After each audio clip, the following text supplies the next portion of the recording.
আমাকে মোটামুটি 13 জন পার্টিসিপেট পেয়েছি এই মুহূর্তে।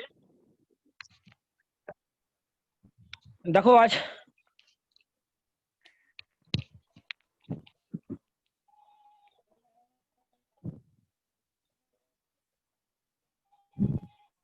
শোনা যাচ্ছে তো? প্রত্যেকে শোনা যাচ্ছে? হ্যাঁ স্যার, স্যার শুনতে পাচ্ছি। হ্যাঁ, তো আগের দিন ক্লাসে আমরা আলোচনা করছিলাম যে বিংশ শতাব্দীতে যে কৃষক এবং শ্রমিক আন্দোলনগুলি হয়েছিল সেই আন্দোলনগুলিকে নিয়ে। কিন্তু এই অধ্যায়ের একটা লাস্ট টপিক রয়ে গেছে যে বামপন্থী আন্দোলনের উদ্ভব এবং বিকাশ। এই টপিকটার উপরে আমরা আজকে আলোচনা করব। জানি না কতটা শেষ করতে পারবো, তবে ইনশাল্লাহ আমরা চেষ্টা করব। ভারতবর্ষে বামপন্থী আন্দোলনের উদ্ভব কিভাবে হলো, কিভাবে সেই আন্দোলনের প্রসার ঘটলো ভারতবর্ষে, এবং সেই আন্দোলনের প্রসারে ডক্টর মানবেন্দ্রনাথ রায়ের ভূমিকা এবং তাদের কার্যাবলী, এবং ভারতবর্ষের বামপন্থীদের কার্যাবলী, এই মূলত এই টপিকগুলি নিয়ে আজকে আমি আলোচনা করব। তো তার পূর্বে দেখো, প্রতিদিনের মতো আজকে একটা স্ক্রিন শেয়ার তোমাদের সামনে দেখাচ্ছি, এবং সেই স্ক্রিন শেয়ারটা সামনে রেখে আমরা আমাদের আলোচনা অগ্রবর্তী করব। দেখো, প্রত্যেকে হয়তো দেখতে পাচ্ছ স্ক্রিনের উপরে আমি উপরে লিখেছি যে ভারতে বামপন্থী আন্দোলনের উদ্ভব। তোমরা এটা দেখতে পাচ্ছ? আচ্ছা, প্রথমে প্রত্যেকে দেখতে পাচ্ছ তো? দেখতে পাচ্ছি। হ্যাঁ, হ্যাঁ আচ্ছা। তো দেখো, এখানে ভারতবর্ষে বামপন্থী আন্দোলনের উদ্ভব কিভাবে হলো। আচ্ছা, বামপন্থী জিনিসটাই বা কি, আর এই ভারতবর্ষে বামপন্থার প্রসারে কি কি বাধাগুলি ছিল, এবং মানবেন্দ্র নাথ কি ভূমিকা পালন করেছিল বামপন্থী আন্দোলনের প্রসারে বিস্তারে, এবং সর্বোপরি তাদের কার্যকলাপ কেমন ছিল, আমাদের এই বামপন্থী সরকারের, বামপন্থী পার্টির কার্যাবলী কেমন ছিল ভারতবর্ষের এই তৎকালীন প্রচলিত আন্দোলনগুলিতে, কতটা তারা ভূমিকা নিয়েছিল, এই প্রসঙ্গ নিয়ে আমরা আজকে আলোচনা করব। তো প্রথমে দেখো, বামপন্থা কি। আমি ভূমিকা কয়ে ভূমিকা লিখেছি, আর সেখানে একটা সাব পয়েন্টে লিখে দিয়েছি যে বামপন্থা কি, বামপন্থী কারা। তো মনে রাখতে হবে যে ফরাসি বিপ্লবের প্রাক্কালে সমগ্র ইউরোপ তথা পৃথিবীর ইতিহাস যদি আমরা খণ্ডন করে দেখি, তো বামপন্থী রাজনীতি বা এই যে সাম্যবাদী রাজনীতি বলে কিছু ছিল না। এক কথায় তোমাদের প্রথমে ধারণার জন্য এই কথা আমি বলতে পারি যে সাম্যবাদটাই হচ্ছে বামপন্থী, সাম্যবাদটাই হচ্ছে বামপন্থী। ধনতন্ত্রবাদ, পুঁজিবাদ, সাম্যবাদ, এই যে রাজনৈতিক ধারণাগুলি আমাদের মনে এই রাজনৈতিক ধারণাগুলি পৃথিবীতে এসেছিল।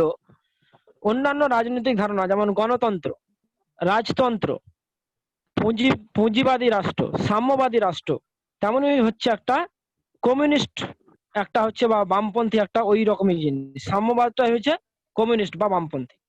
এবার যে এই যে বামপন্থী আন্দোলনটা কিভাবে সূচনা হচ্ছে, অর্থাৎ সাম্যবাদের কিভাবে প্রসার হচ্ছে, সে কথা কিন্তু তোমরা ক্লাস 9-এ খুব ভালোভাবে জেনেছিলে। যে আমরা দেখেছিলাম যে ফরাসি বিপ্লবের পরবর্তী সময়কালে রাজনৈতিক জীবনে, রাজনৈতিক পটভূমিকায় একটা নতুন ধারণা এসে যুক্ত হয়েছিল, সেটা ছিল সাম্যবাদ। সেই সাম্যবাদের মধ্যে আমরা কিছু কিছু আদি সাম্রাজ্যবাদীকেও জেনেছিলাম, এবং কিছু পরবর্তী যুগের বিজ্ঞানসম্মত সমাজতন্ত্রবাদী অর্থাৎ কার্ল মার্কসের কথাও জেনেছিলাম। পুঁজিবাদ যেখানে বিশ্বাস করে, যে পুঁজিবাদ যেখানে শ্রমিক এবং কৃষককে নিয়ে ভাবে না, পুঁজিবাদ যেখানে শিল্পপতিদের নিয়ে চিন্তা করে, সাম্যবাদ কিন্তু সেখানে সমাজে সাম্য প্রতিষ্ঠার কথা চিন্তা করে। আর এরাই হচ্ছে বামপন্থী। তাহলে পুঁজিবাদীরা কি? পুঁজিবাদীরা ডানপন্থী। আমরা এটা বলতে পারি যে পুঁজিবাদীরা ডানপন্থী, এরা হচ্ছে বামপন্থী। তো এই যে সাম্যবাদটা আমরা আর একটা নামে বলতে পারি যে বামপন্থী ভাবধারার বিকাশ কিভাবে হয়েছিল ভারতবর্ষে, সেটা আলোচনা করছি। তো বামপন্থীরা কি? যে বামপন্থা তারাই যারা এই সাম্যবাদী সরকারকে সমর্থন করে, এই সাম্যবাদী ধারণাকে, ধ্যান ধারণাকে যারা সমর্থন করে, তারাই হচ্ছে ভারতবর্ষে বামপন্থী, তারাই হচ্ছে বামপন্থী। তো এই বামপন্থীরা আর একটা নামে পরিচিত যে যে কমিউনিস্ট। এরা কমিউনিস্ট মতাদর্শ, শুধুমাত্র বামপন্থীরা কমিউনিস্ট বা সাম্যবাদ এর মধ্যে সীমাবদ্ধ নয়। বামপন্থাটা হচ্ছে কমিউনিস্ট সাম্যবাদের দ্বারা প্রভাবিত আর অন্যান্য যে পার্টিগুলি, এই সমস্ত সদস্যদেরকে এক কথায় আমরা বামপন্থী বলতে পারি। যেমন ভারতবর্ষের আমাদের পশ্চিমবাংলায় বামপন্থী সরকার হচ্ছে সিপিআইএম, এটাও কমিউনিস্ট পার্টি, কিন্তু কমিউনিস্টদেরকে আমরা এখানে বামপন্থী বলি। বিজেপি হচ্ছে ডানপন্থী সরকার। তো এই ডানপন্থী বামপন্থী এগুলো এটা একটা রাজনৈতিক বিশ্লেষণ, এটা রাজনৈতিক একটা মেরুকরণ, এটা একটা রাজনৈতিক মেরুকরণ। তো আমরা আলোচনা করি যে কিভাবে বামপন্থার উদ্ভব ভারতবর্ষে ঘটেছিল। তো ভারতবর্ষে হওয়ার আগে বামপন্থার উদ্ভব কোথায় হয়েছিল? না, বামপন্থার উদ্ভব হয়েছিল রাশিয়ায়, তোমরা খুব ভালোভাবে জানো। রাশিয়ায় লেনিনের নেতৃত্বে যে তার প্রতিষ্ঠিত যে বলশেভিক দল, এই দল কিন্তু পুরোপুরি সাম্যবাদের উপরে ভিত্তি করেই প্রতিষ্ঠিত হয়েছিল, এবং সেই সাম্যবাদকে বিশ্লেষণ করে, সেই সাম্যবাদকে খণ্ডন করে শ্রমিক এবং কৃষকদের স্বাধীনতা প্রতিষ্ঠার জন্য, তাদের অধিকার নিয়ে লড়াই করেই কিন্তু এই সময় বলশেভিক দল রাশিয়ায় ক্ষমতায় এসেছিলেন 1917 খ্রিস্টাব্দে, যেটাকে আমরা বলে থাকি বলশেভিক বিপ্লব বা নভেম্বর বিপ্লব বা রুশ বিপ্লব। 1917 খ্রিস্টাব্দের রুশ বিপ্লব, এর প্রভাব কিন্তু সমগ্র বিশ্ব তথা ভারতবর্ষেও পড়েছিল। ভারতবর্ষেও এই সময় এমন একদল নেতার উদ্ভব হয়েছিল যারা ইতিপূর্বের যে বঙ্গভঙ্গ আন্দোলন, দেখো 1917 খ্রিস্টাব্দের পূর্বে কি হয়েছিল, বঙ্গভঙ্গ আন্দোলন, সেই বঙ্গভঙ্গ আন্দোলন এবং তার পরবর্তীকালে বিপ্লবী কার্যকলাপ, পরবর্তী খ্রিস্টাব্দের যে বিপ্লবী কার্যকলাপ, এর দ্বারা ভারতবর্ষের স্বাধীনতা অর্জনের চেষ্টা করেছিল, কিন্তু বঙ্গভঙ্গ আন্দোলনও ব্যর্থ হয়েছিল এবং বিপ্লবী কার্যকলাপও ব্যর্থ হয়েছিল। তো এরই ব্যর্থতার পরিপ্রেক্ষিতে একদল ভারতের জাতীয়তাবাদী নেতা, তারা গান্ধীজির অহিংস নীতির দ্বারা কিন্তু প্রভাবিত হতে যে গান্ধীজির অহিংস নীতির প্রতি তারা আস্থা হারিয়ে ফেলেছিল, যে গান্ধীজির দ্বারা কিছু হবে না বলে তাদের মনে হচ্ছিল। সেই কারণে তারা চরমপন্থী রাজনীতিতে অংশগ্রহণ করেছিল এবং বিপ্লবী কার্যক্রমের সঙ্গে যুক্ত ছিল। তথাপি দেখা যাচ্ছে যে কিন্তু তারা কিন্তু ভারতীয় এবং তারা ভারতের স্বাধীনতার জন্যই লড়াই করে, কিন্তু গান্ধীজির নীতির উপরে তাদের বিশ্বাস নেই। আর এই গান্ধীজির নীতির উপরে, অর্থাৎ অহিংস অসহযোগ নীতির উপরে যাদের বিশ্বাস ছিল না, তারাই কিন্তু এই বামপন্থার দ্বারা প্রভাবিত হয়েছিল, তারাই কিন্তু এই রাশিয়ায় বলশেভিক দলের দ্বারা প্রভাবিত হয়েছিল, তারাই কিন্তু এই সাম্যবাদের দ্বারা প্রভাবিত হয়েছিল। তো তারা কারা? তাদের মধ্যে অনেক রয়েছে, মানবেন্দ্রনাথ রায়, তারপরে তোমার অনেক নাম আমি লিখেছি এখানে তোমাদেরকে বোঝানোর জন্য, নালিনী গুপ্ত, শওকত ওসমানী, বীরেন্দ্র চট্টোপাধ্যায়, তারপরে আমরা সিঙ্গরা ভেলু চেট্টিয়ার, যেটা মাদ্রাজের নেতা ছিল একটা সময়, আমরা সেটাকে পড়েছিলাম কোথায়, ওয়ার্কস অ্যান্ড পেজেন্ট পার্টিতে পড়েছিলাম। তারপরে হজরত মোহনীর কথা আমরা বলবো, যে এই সমস্ত কিছু নেতারা, এরা তো অ্যাকচুয়ালি ভারতবর্ষের স্বাধীনতা চাইতো, ভারতবর্ষের পূর্ণ স্বরাজ্যের দাবিতেই তারা আন্দোলনে নেমেছিল, কিন্তু তাদের আন্দোলনের পদ্ধতিটা গান্ধীজির আন্দোলনের পর থেকে পুরোপুরি আলাদা ছিল।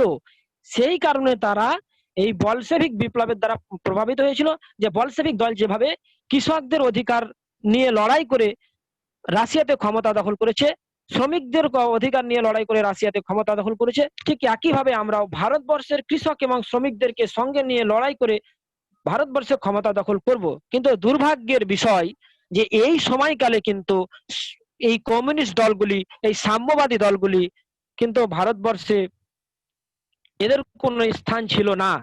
কেন স্থান ছিল না?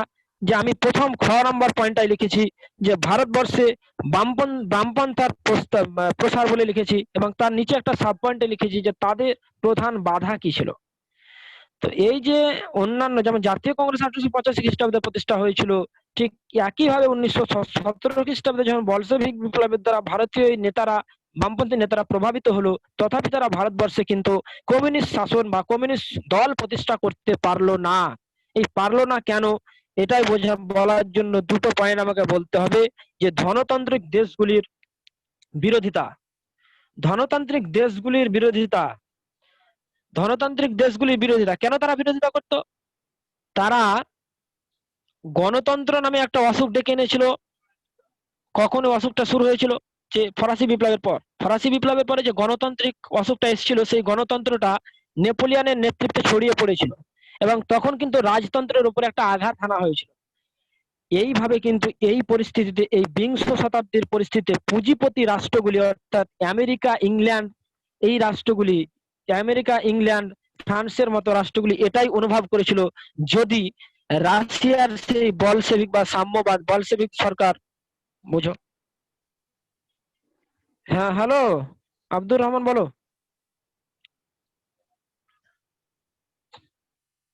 দেখো, চেষ্টা করো, এখানে অনেকজন আসছে, চেষ্টা করো। এই মুহূর্তে আমি কিন্তু আর দ্বিতীয়বার গুগল মিটে যেতে পারছি না, কেননা এই ক্লাসটা তো রেকর্ড হচ্ছে হচ্ছে আর এমনিতে এখানে মোটামুটি 21-22 জন মতো ছাত্র রয়েছে। তো একটু চেষ্টা করো বাবু, দেখো। আর তা না হলে যদি অসুবিধা থাকে এই পয়েন্টটার উপর, তো আমাকে সন্ধ্যায় ফোন করো তুমি, আমি তোমার সঙ্গে একটু বকে দেবো। ঠিক আছে, হ্যাঁ। হ্যাঁ, আব্দুর রহমান ফোন করেছিল, বলছে কানেক্ট হতে পারছে না। তো যাই হোক, এই সমস্যাগুলো আমাদের হয়ে থাকে, এই জুমের ক্ষেত্রে বেশি হয়ে থাকে। জুমের ক্ষেত্রে ক্লাসটা করাতেও সুবিধা, সে কারণে আমরা জুমটা বেশি প্রেফার করছি। তো দেখো, আমি আমার আলোচনায় ফিরে আসছি। যে আমি বললাম যে ভারতবর্ষে যে কমিউনিস্ট ভাবধারার প্রসার ঘটেছিল, কিন্তু তথাপি সেই কমিউনিস্ট নেতারা বা বামপন্থী নেতারা কিন্তু ভারতবর্ষে কমিউনিস্ট দল প্রতিষ্ঠা করতে পারেনি। 1917 খ্রিস্টাব্দে পারেনি, পেরেছিল কত কত খ্রিস্টাব্দে, কত খ্রিস্টাব্দে প্রতিষ্ঠা করেছিল তারা, না তারা করেছিল তাসখন্দে, রাশিয়ার তাসখন্দে প্রতিষ্ঠা করেছিল ভারতের কমিউনিস্টরা 1920 খ্রিস্টাব্দে। তো 1917 খ্রিস্টাব্দে প্রতিষ্ঠা দরকার ছিল, কিন্তু তারা পারেনি। কেন পারেনি এটা আমরা একটু দেখি। তাদের প্রধান বাধা ছিল, দেখো, ধনতান্ত্রিক দেশগুলির বিরোধিতা। ইংল্যান্ড, ফ্রান্সের মতো দেশগুলি এদের বিরোধিতা করছিল। কেন? যে গণতন্ত্র যেমন রাজতন্ত্রকে ধ্বংস করেছিল, ঠিক একইভাবে এই সমাজতন্ত্র বা সাম্যবাদ পুঁজিতন্ত্র বা পুঁজিবাদ বা ধনতন্ত্রকে ধ্বংস করবে। এই ধনতান্ত্রিক রাষ্ট্র বা পুঁজিপতি রাষ্ট্র এই আমেরিকা, ইংল্যান্ড কিন্তু প্রথম থেকে এদের বিরোধিতা করে আসছিল। ঠিক একইভাবে স্যার, এই পয়েন্টটা কেন বলছেন, আমি এখান থেকে আবার একটু চলে যাচ্ছি। যে দেখো, ভারত যেহেতু কার উপনিবেশ, ইংল্যান্ডের উপনিবেশ, আর ইংল্যান্ড যেহেতু পুঁজিপতি রাষ্ট্র, সেহেতু ভারতবর্ষে যদি কমিউনিস্ট শাসন প্রতিষ্ঠা হয়, তাহলে ইংল্যান্ডের কিন্তু সেখানে কিন্তু আর উপনিবেশ বজায় রাখা সম্ভব নয়। কেননা কমিউনিস্টদের একটা লক্ষ্যই ছিল যে পৃথিবীতে পুঁজিপতি রাষ্ট্রগুলির যে উপনিবেশ রয়েছে, সেই উপনিবেশগুলিকে স্বাধীনতা দেওয়া।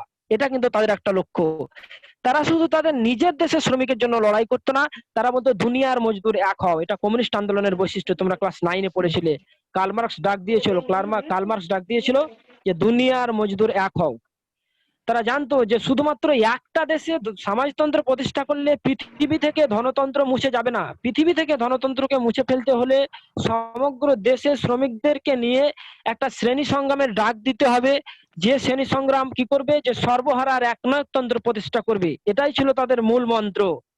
তো এর দ্বারা কিন্তু ভয় পেয়ে গিয়েছিল কারা, পুঁজিপতি রাষ্ট্রগুলি। যে কারণে তারা ভারতবর্ষে সেই সময় কমিউনিস্ট পার্টি প্রতিষ্ঠায় বাধা দিয়েছিল। ইংল্যান্ড, বিশেষ করে ইংল্যান্ড, ভারত যেহেতু ভারত তার উপনিবেশ ছিল, সেহেতু ভারতবর্ষে কমিউনিস্ট শাসন প্রতিষ্ঠায় তারা বাধা দিয়েছিল। তারপরে দেখো, ভারতবর্ষের জাতীয় কংগ্রেস। ভারতবর্ষের জাতীয় কংগ্রেস কতটা ভূমিকা পালন করেছিল এই সময় ভারতবর্ষে কমিউনিস্ট আন্দোলন প্রসারের বাধা স্বরূপ, কেমন বাধা হয়ে দাঁড়িয়েছিল তারা। তো এই ক্ষেত্রে আমরা দেখি যে জাতীয় কংগ্রেস, দেখো, জাতীয় কংগ্রেস ছিল একটু জমিদার ঘেঁষা। তারা কৃষকদের স্বার্থ নিয়ে ততটা ভাবেনি, প্রথম দিকে তো ভাবেইনি। যখন জাতীয় কংগ্রেসের মধ্যে আবার বামপন্থার উদ্ভব হলো, নেতাজি এবং সুভাষচন্দ্র বসু এবং জওহরলাল নেহরুর নেতৃত্বে, তখন কিন্তু একটু কংগ্রেস কিন্তু কৃষকদের নিয়ে চিন্তা ভাবনা করেছিল। তাই কংগ্রেস যেহেতু একটু ছিল জমিদার ঘেঁষা, সেহেতু এখানে কিন্তু কমিউনিস্টরা খুব শীঘ্রই কৃষকদের জনপ্রিয়তা অর্জন করছিল। শ্রমিকদের নিয়ে তেমন কথা বলতো না জাতীয় কংগ্রেস, তাই শ্রমিকদেরও কিন্তু জনপ্রিয়তা অর্জন করছিল কমিউনিস্ট। এইটাকে কিন্তু খুব ভালো চোখে নিতে পারেনি জাতীয় কংগ্রেস। তাই জাতীয় কংগ্রেস প্রাথমিক পর্বে কিন্তু কমিউনিস্ট আন্দোলনের বাধা হয়ে, ভারতে কমিউনিস্ট আন্দোলনে বামপন্থার প্রসারের একটা বাধা হয়ে দাঁড়িয়েছিল। তো এরকম আমি বিষয়গুলি বলতে পারি, যে ধনতান্ত্রিক রাষ্ট্রগুলির একটা ভয় ছিল সাম্যবাদের প্রতি, আর জাতীয় কংগ্রেসের একটা হিংসা ছিল যে শ্রমিক কৃষকদেরকে নিয়ে তারা আন্দোলনে সামিল হলে আমাদের জনপ্রিয়তা হ্রাস পাবে। সেই কারণে জাতীয় কংগ্রেস কিন্তু এই কমিউনিস্ট আন্দোলনের প্রসারটাকে ভালোভাবে ভালো চোখে নেয়নি। এবার আমরা দেখি যে ভারতবর্ষের কমিউনিস্ট আন্দোলনের প্রসারে মানবেন্দ্রনাথ রায়ের ভূমিকা। মানবেন্দ্রনাথ রায়ের ভূমিকা দেখো, মানবেন্দ্রনাথ, যার পূর্ব নাম ছিল নরেন্দ্রনাথ ভট্টাচার্য। এই নরেন্দ্রনাথ ভট্টাচার্য আমাদের পশ্চিমবঙ্গে তখনকার দিনে ছিল বেঙ্গল প্রেসিডেন্সি বা কলকাতা প্রেসিডেন্সি। 1887 খ্রিস্টাব্দের 22শে মার্চ উত্তর 24 পরগনা জেলায় জন্মগ্রহণ করেন। নরেন্দ্রনাথ ভট্টাচার্য ছিল তার প্রকৃত নাম। মানবেন্দ্রনাথ রায় বলে যে নামটাকে আমরা জানি, অধিক যে নামে তিনি পরিচিত, সেটা ছিল তার ছদ্মনাম। এই মানবেন্দ্রনাথ শুধু যে মানবেন্দ্রনাথ নামেরই ছদ্মনামটা গ্রহণ করেছিলেন শুধু তাই নয়, তিনি বিপ্লবী কার্যকলাপের সঙ্গে যুক্ত থাকার ফলে একাধিক ছদ্মনাম গ্রহণ করেছিলেন।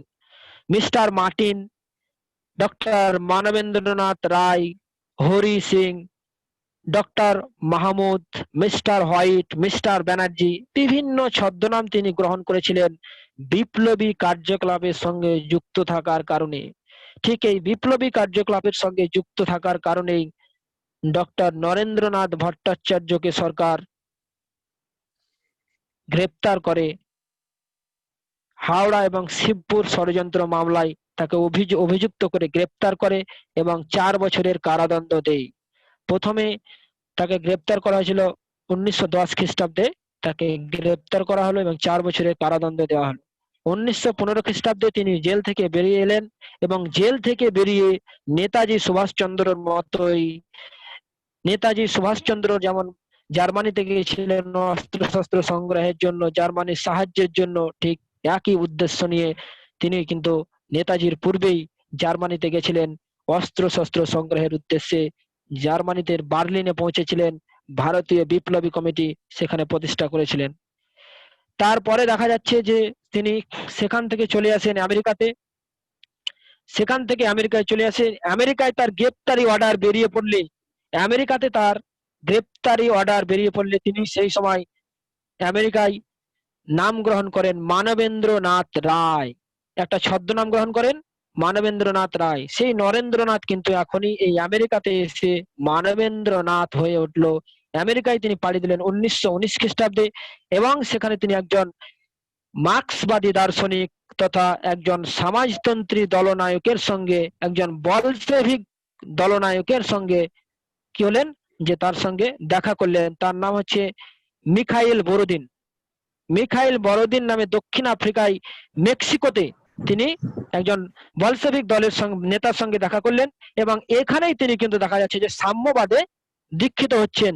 তিনি কমিউনিস্ট আদর্শে দীক্ষিত হচ্ছেন এই দক্ষিণ আমেরিকার মেক্সিকোতে তিনি কমিউনিস্ট আদর্শে দীক্ষিত হচ্ছেন। এখানে মনে রাখা দরকার আছে যে এই মেক্সিকোতে কি করেছিলেন, যে তিনি কমিউনিস্ট আদর্শে দীক্ষিত হয়েছিলেন। কমিউনিস্ট আদর্শে দীক্ষিত হওয়ার পর এরই হাত ধরে, অর্থাৎ এই মিখাইল বোরোদিনের হাত ধরে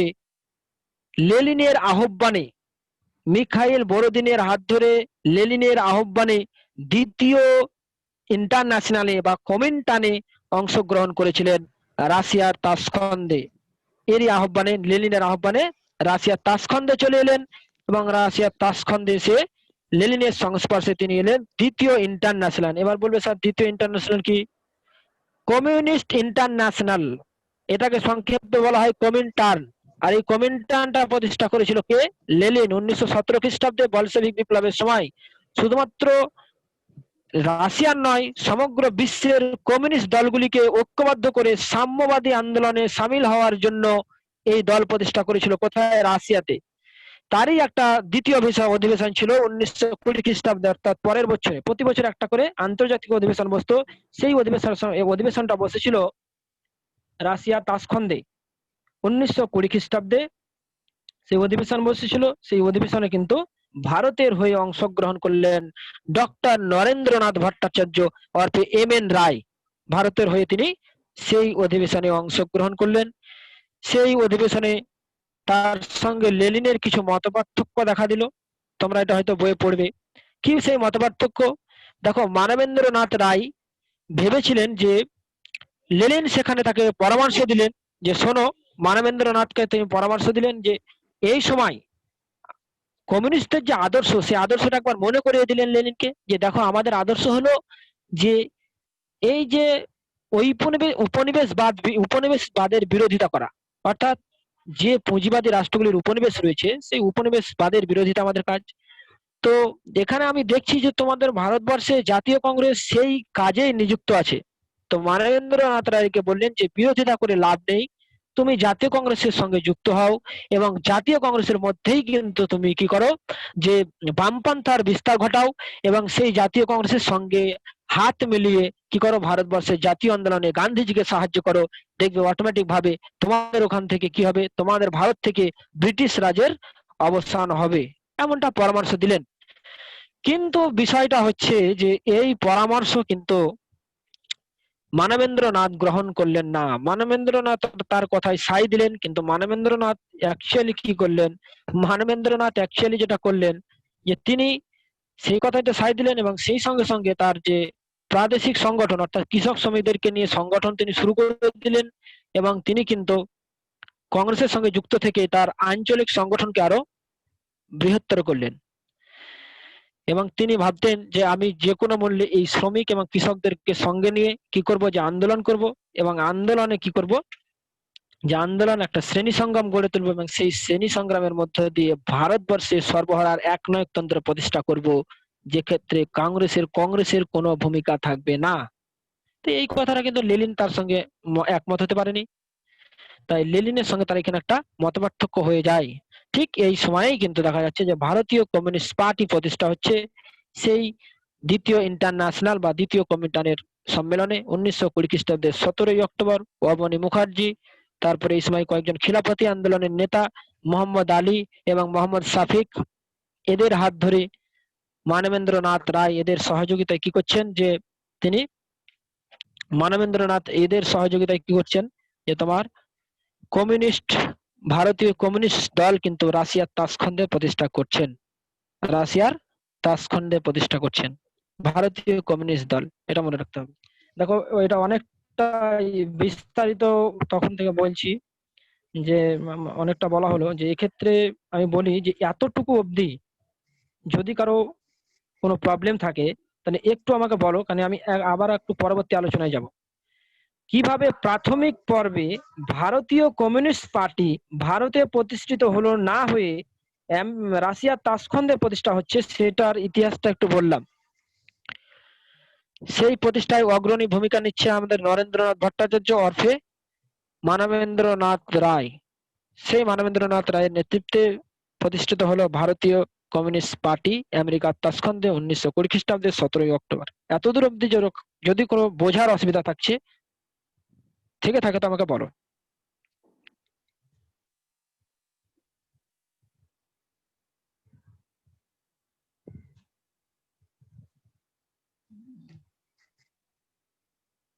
হ্যাঁ, হাত উঠাও, তোমাদের একটা হাত উঠানোর অপশন রয়েছে, তোমরা সেখানে হাত উঠাতে পারো।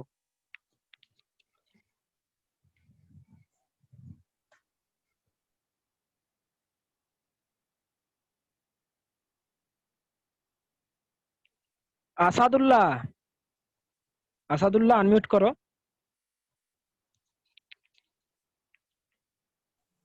বলেন স্যার। বলছি যে মানবেন্দ্রনাথ রায়ের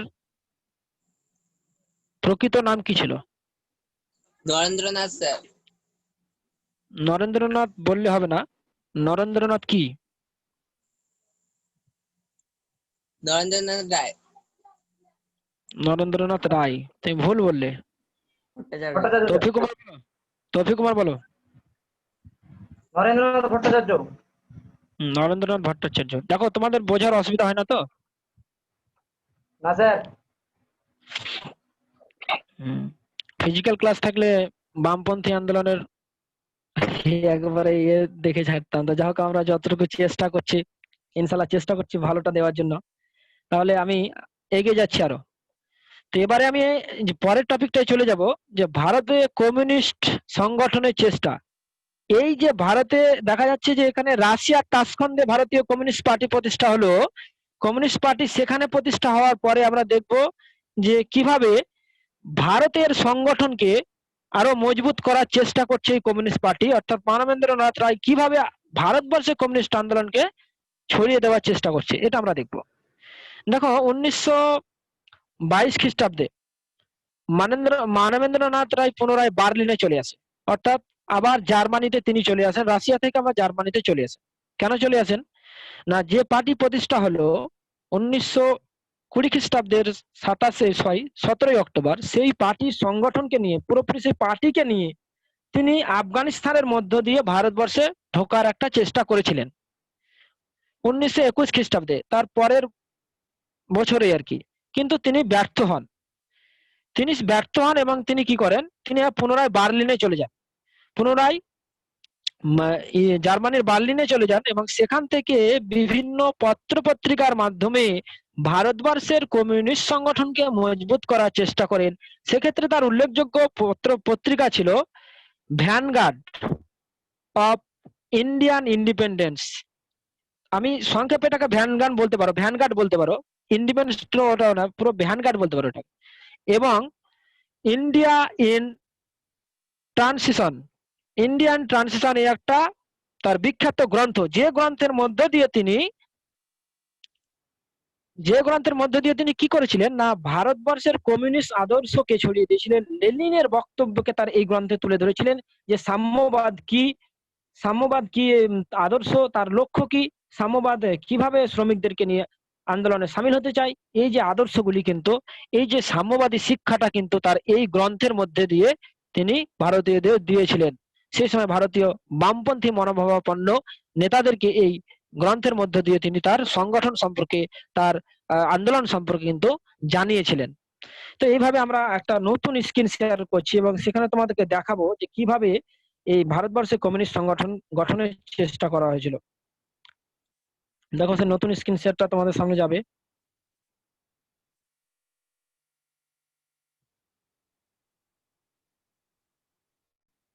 এই যে এসছে যে ভারতে কমিউনিস্ট সংগঠনের চেষ্টা। দেখো, ভারতবর্ষে কমিউনিস্ট সংগঠনের চেষ্টা করা হচ্ছে এই সময়। কিভাবে চেষ্টা করা হচ্ছে না, এই ক্ষেত্রে কত পত্র পত্রিকার ভূমিকা নেওয়া হচ্ছে, গুপ্তচরের ভূমিকা নেওয়া হচ্ছে, যে গুপ্তচরগুলি ভারতবর্ষে সেই সময়ের যারা বিশিষ্ট কমিউনিস্ট নেতা তাদের সঙ্গে যোগাযোগ রাখছে। কে? মানবেন্দ্রনাথ রায়। ভারতবর্ষের বিশিষ্ট স্তরের যারা কমিউনিস্ট নেতা তাদের সঙ্গে কিন্তু মানবেন্দ্রনাথ রায় ওই গুপ্তচরের মধ্য দিয়ে যোগাযোগ রাখছেন, তাদেরকে পরামর্শ দিচ্ছেন যে কিভাবে এর সংগঠনকে আরো মজবুত করা যাবে। এবং দেখা যাচ্ছে যে এক্ষেত্রে কতগুলি পত্র পত্রিকার ভূমিকা নিচ্ছে।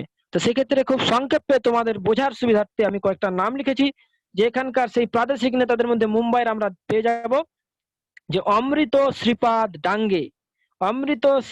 ডাঙ্গে, তা যাকে আমরা S.A. ডাঙ্গে নামে জানি, তার পুরো নামটা হচ্ছে অমৃত শ্রীপাদ ডাঙ্গে।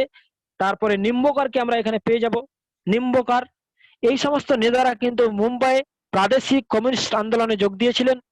বাংলায় আমাদের একজন উল্লেখযোগ্য নেতাকে আমরা পেয়ে যাচ্ছি, মুজাফফর আহমেদ। এই মুজাফফর আহমেদ আমরা এরও জানি যে Muzaffar Ahmed works and peasants party of, যেটা বেঙ্গল প্রতিষ্ঠা হয়েছিল, এর সঙ্গে যুক্ত ছিলেন মুজাফফর আহমেদ।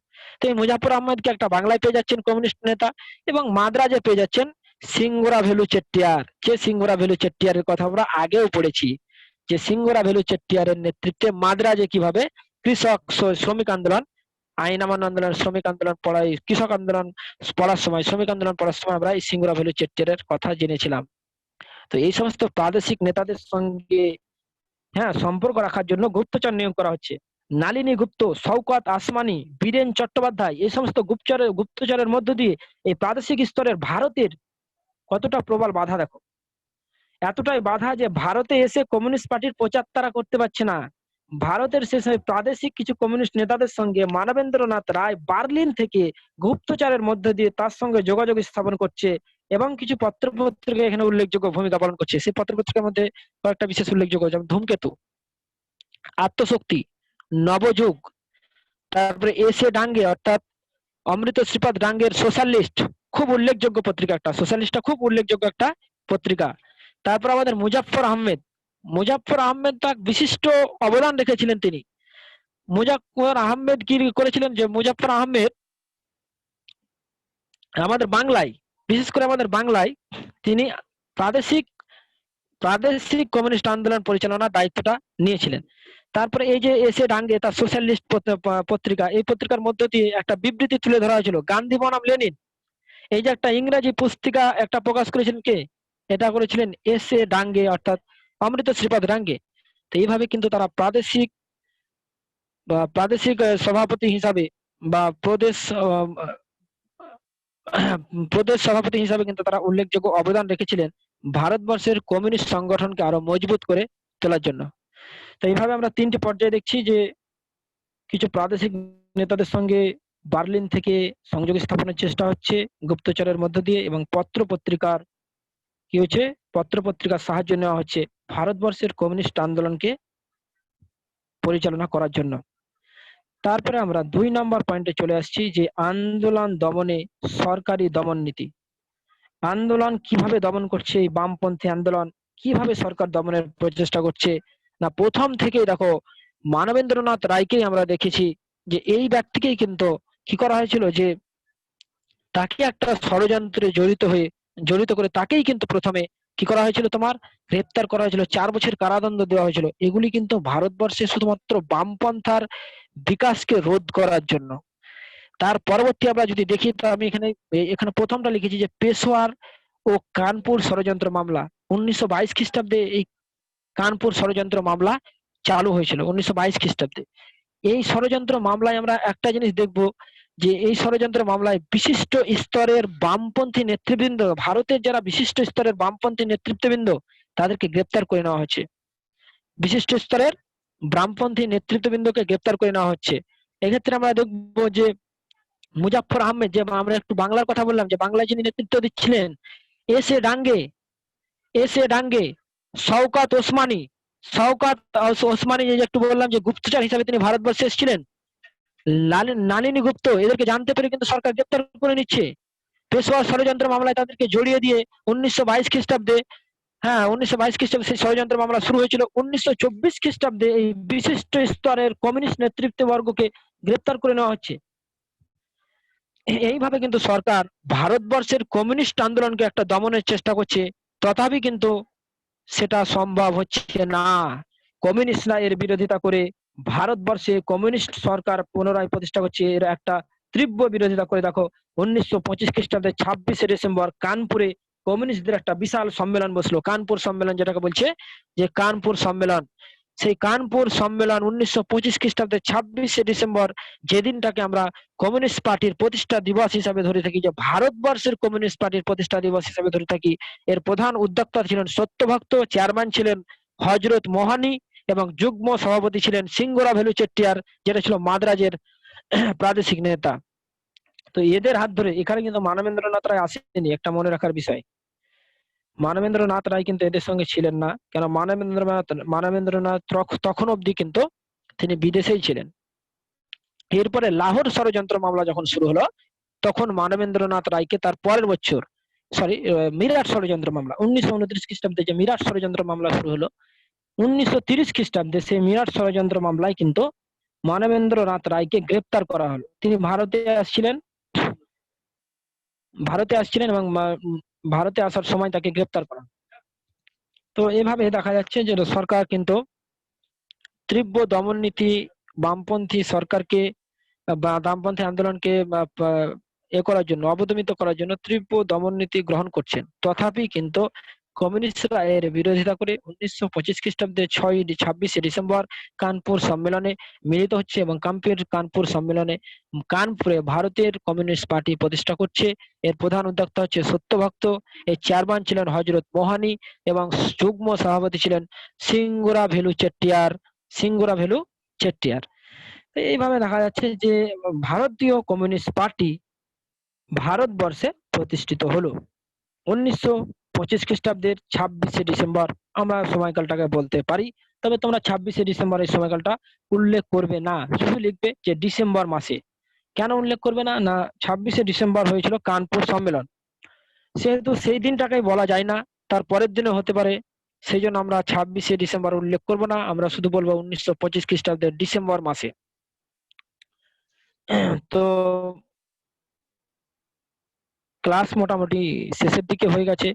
আমরা কতগুলি বিষয় কিন্তু আজকের ক্লাসে আলোচনা করলাম।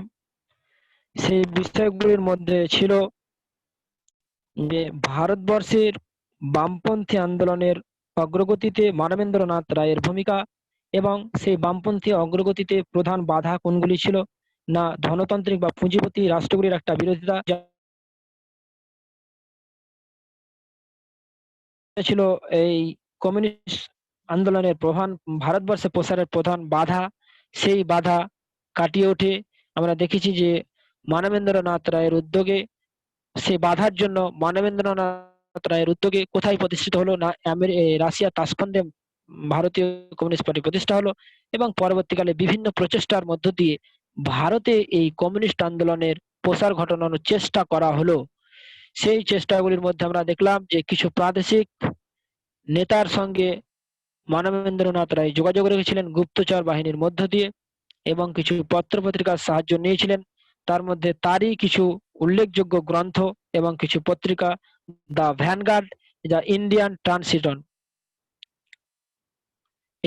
ট্রানজিশন, এই যে গ্রন্থ, এই গ্রন্থের মধ্যে কিন্তু ভারতীয়দেরকে পুরোপুরিভাবে বামপন্থায় দীক্ষিত করা হয়েছিল।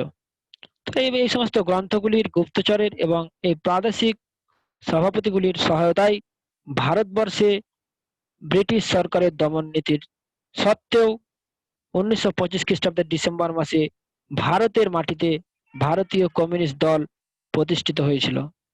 মানবেন্দ্রনাথ রায় 1930 খ্রিস্টাব্দে গ্রেপ্তার হয়েছিল। 1934 খ্রিস্টাব্দে লাহোর ষড়যন্ত্র মামলা রায় বেরোয়, এবং 1934 খ্রিস্টাব্দে পুরোপুরিভাবে কমিউনিস্ট সরকারকে নিষিদ্ধ করা হয়, কমিউনিস্ট দলকে নিষিদ্ধ করা হয়। তখন কমিউনিস্ট দলের সদস্যরা জাতীয় কংগ্রেসের মধ্যে যুক্ত হয়ে যায়। 1935 খ্রিস্টাব্দে ভারত শাসন আইনে কি করা হয়েছিল যে যে পৃথক নির্বাচনের অধিকার দেওয়া হয়েছিল, সেই নির্বাচনে পুরোপুরিভাবে জাতীয় কংগ্রেসকে এই কমিউনিস্ট সরকার সাহায্য করেছিল, কমিউনিস্ট দল সাহায্য করেছিল। এই ইতিহাসটা কালকে আমরা একটু বলবো, এবং কালকে আমাদের আলোচনার বিষয় থাকবে যে ঊনবিংশ শতাব্দীর আন্দোলনগুলিতে এই বামপন্থী সরকারের ভূমিকা, অর্থাৎ তাদের কার্যকলাপকে নিয়ে। আর আজকে আমরা বললাম যে তার প্রতিষ্ঠার ইতিহাস, এই বামপন্থী আন্দোলনের কিছু চরিত্র এবং তাদের কিছু বৈশিষ্ট্য, ধরো এগুলো এর মধ্যে ঢুকে থাকবে। তো তোমরা বিষয়টা খুবই স্পষ্ট হয়ে গেছে। আমরা এগুলো যদি ভালোভাবে, তো খুব বিষয়টা আমি আশা রাখি। তবে সময় যেহেতু অনেকটা শেষের দিকে চলে এসছে, মিটিং শেষ হয়ে যাওয়ার দিকে, তো তোমাদেরকে বলবো যে আর এক মিনিট মতো সময় রয়েছে। তো তোমাদেরকে বলবো যে তোমরা কোনো কোশ্চেন থাকলে আমাকে করো। কি আসিফ রানা বোঝা গেছে?